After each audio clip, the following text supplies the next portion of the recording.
वज़ीर-ए-आज़म पाकिस्तान शहबाज शरीफ का tax cases में दानिस्ता अल्तवा का नोटिस चीफ कमिश्नरान और लैंड रेवेन्यू इस्लामाबाद और इनके साथ मुतलका तमाम अफसरान मुअत्तल कर दिए गए।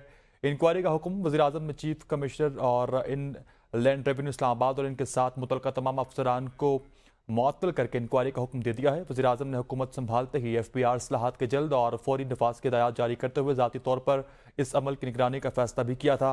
टैक्सेस ट्रिब्यूनल्स ने इस वक्त हुकूमत के सैकड़ों अरब रुपए के केसेस ज़ेर समात हैं। वज़ीर-ए-आज़म ने चीफ जस्टिस ऑफ पाकिस्तान से इन केसेस के जल्द निपटाए जाने की दरख्वास्त की थी। वज़ीर-ए-आज़म पाकिस्तान ने मजीद कहा कि कौमी खजाने का सैकड़ों अरब कानूनी तनाज़ात का शिकार है। इस हवाले से किसी भी किस्म की लापरवाही और कोताही काबिल कबूल नहीं।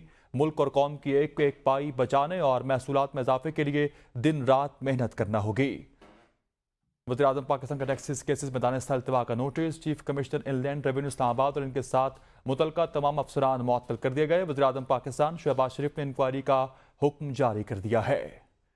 Chief commissioner inland revenue Islamabad और इनके साथ मुतलका तमाम अफसरान को वज़ीर-ए-आज़म पाकिस्तान के दिए गए नोटिस के मुताबिक मुअत्तल कर दिया गया है।